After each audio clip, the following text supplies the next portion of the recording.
Chers élèves de la 12e année baccalauréat option BIOF, bonjour. Une nouvelle vidéo dans laquelle je vais faire la dernière partie du chapitre les oscillations libres dans un circuit RLC série.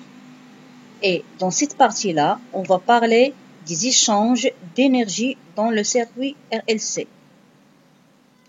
On va tout d'abord commencer par le circuit LC série idéale. Donc, l'énergie d'un circuit LC série, c'est donc la somme de l'énergie électrique stockée dans la bobine, dans le condensateur et de l'énergie magnétique emmagasinée dans la bobine. Donc, on a grand E, c'est égal à donc à EE, c'est-à-dire l'énergie du condensateur, plus EM, l'énergie de la bobine. Et on sait que l'énergie de condensateur, c'est égal à 1 sur 2 CQ au carré. Et l'énergie de la bobine, c'est 1 demi LI au carré. Donc, on voit donc à droite la courbe qui représente les différentes énergies, c'est-à-dire leur variation en fonction du temps. On voit ici donc que quand l'énergie du condensateur E est maximale, l'énergie de la bobine est minimale. Et que l'énergie totale qui est égale donc à EE plus EM reste constante au cours du temps. Voilà.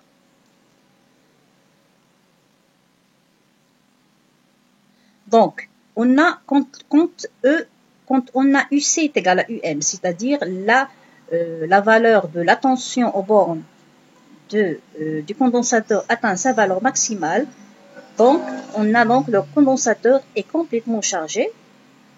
Donc, ce qu'on a, on aura donc le courant I qui est nul, puisque le condensateur atteint donc sa charge maximale.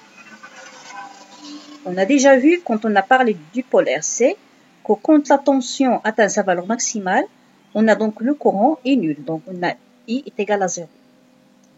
Et quand on a cela, on a donc l'énergie E, c'est égal à 1 sur 2, donc c'est UM au carré, puisque le courant U ici est nul. Si maintenant on a UC est égal à 0, donc le condensateur est complètement déchargé dans la bobine, donc le courant va atteindre donc sa valeur maximale qui est IM. Et on aura donc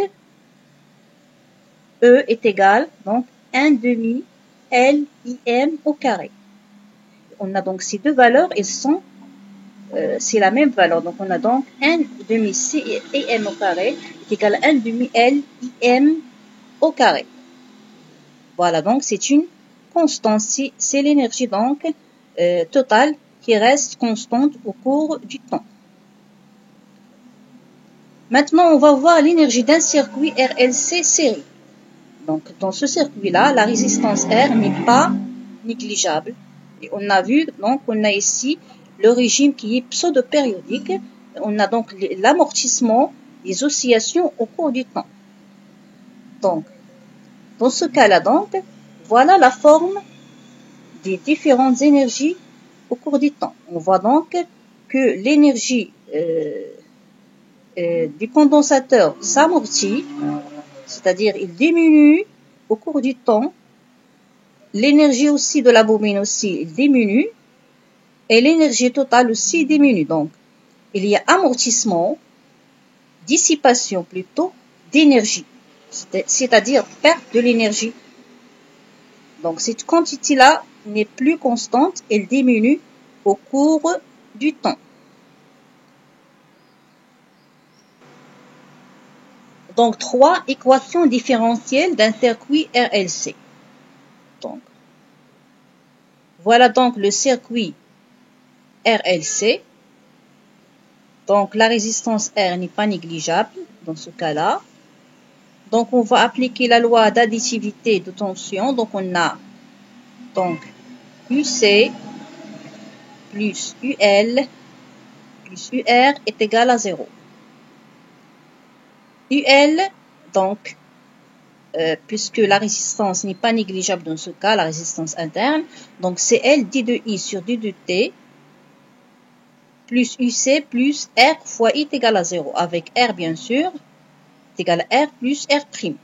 C'est-à-dire, ici, on a simplifié donc nos circuits pour montrer, parce que ce qui nous intéresse, donc, c'est établir donc l'équation dans ce cas-là. Donc, on n'a pas donc mentionné la résistance interne de la bobine. Donc, R, la résistance interne de la bobine, il est inclus dans grand R, plus la résistance R', qu'on a vu, qui est une résistance qui est réglable. Donc, voilà. Donc, on va, pour simplifier aussi, on va donc poser d de I sur d de T. Donc, c'est quoi? Puisque I, c'est d de Q sur d de T, on l'a déjà vu. On va donc poser, c'est une nouvelle notation de la dérivée.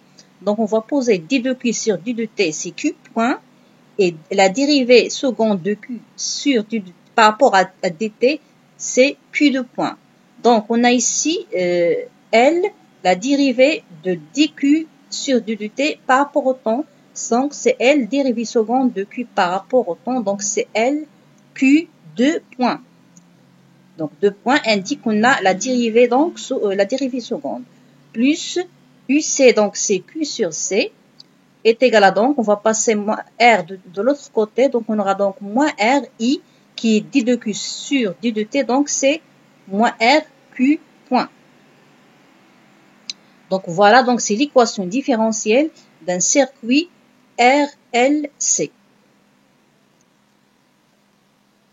D'une autre part, on a l'énergie totale, on a dit c'est 1 demi L, donc c'est, comme on l'a vu, donc c'est donc, on a dit ici I au carré, donc c'est la dérivée première, donc c'est Q point au carré, plus 1 sur 2C Q au carré. Si on dérive donc cette énergie par rapport au temps, qu'est-ce qu'on obtient? On a donc ici une fonction f de x au carré.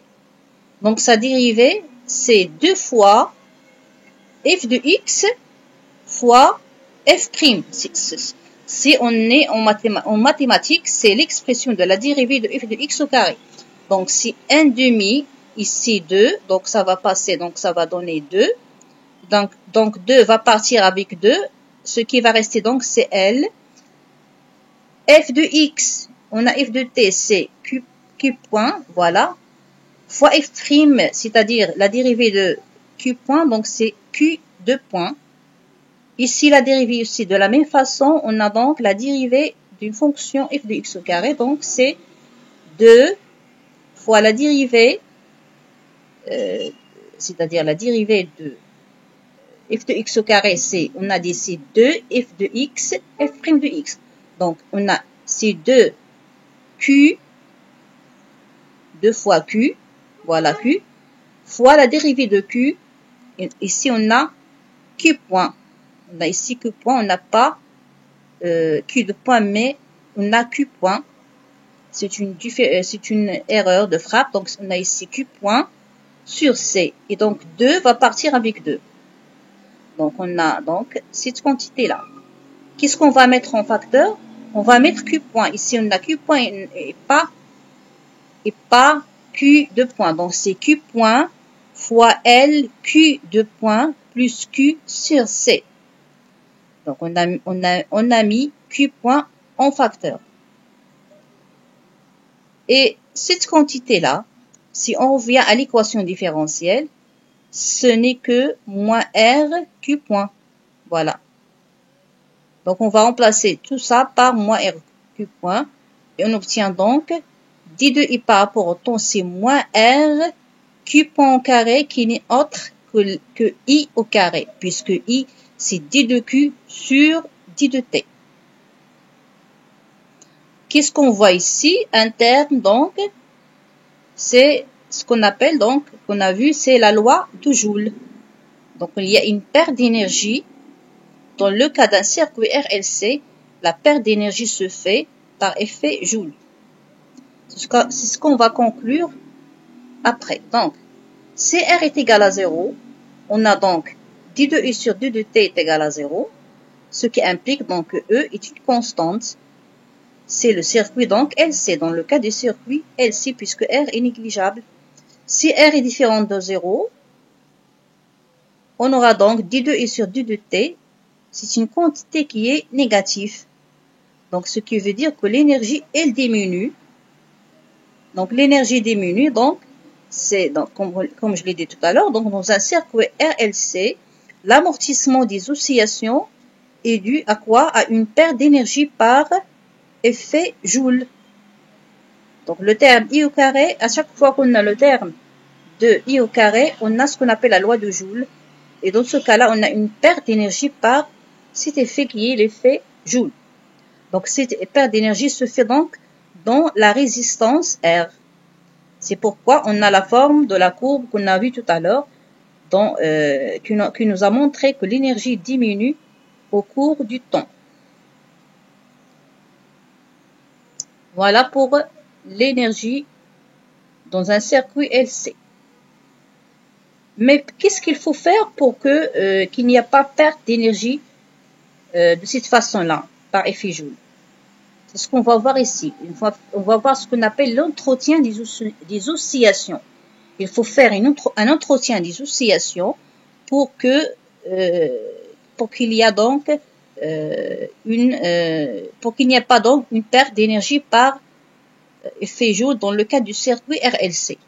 Pour cela, on va réaliser un montage dans lequel un générateur délivre une tension qui est proportionnelle à l'intensité du courant qu'il débite. Voilà donc la forme de ce circuit-là. Donc, on a ici un générateur. Donc, tout ça, c'est un générateur. Qu'est-ce qu'il fait, ce générateur, donc?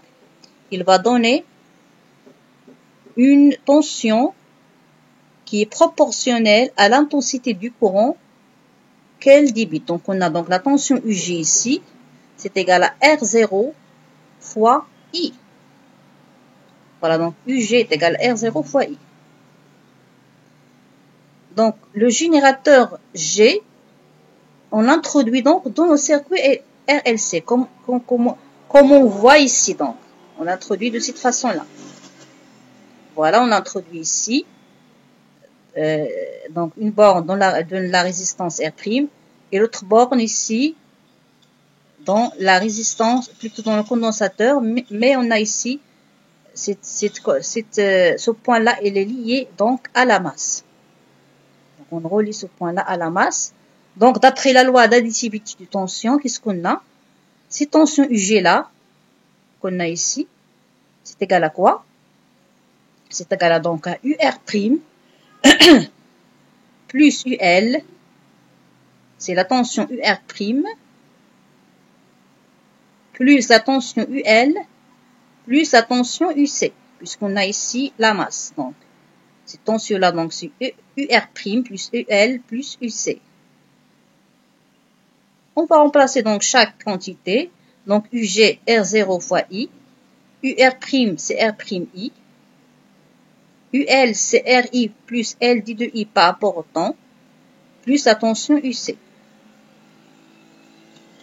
On va noter donc I est égal à Q point, comme tout à l'heure pour simplifier.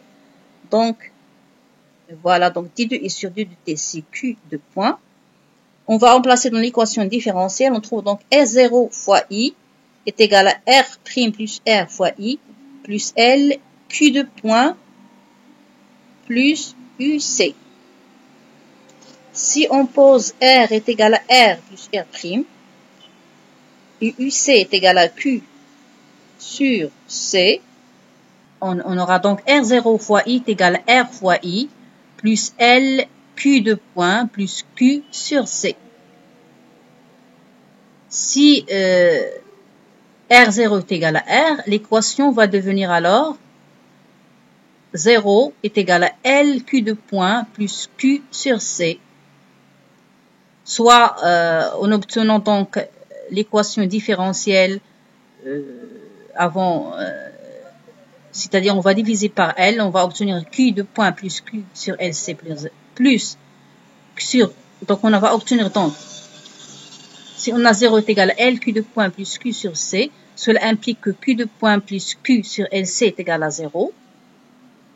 Et on va obtenir, si on remplace son Q par C fois UC, l'équation différentielle que vérifie donc la tension UC aux bornes du condensateur. Donc c'est SU de point plus 1 sur LC fois UC égale à 0. Donc cette équation-là, c'est la même qu'on avait établie dans le cas du circuit LC série idéale.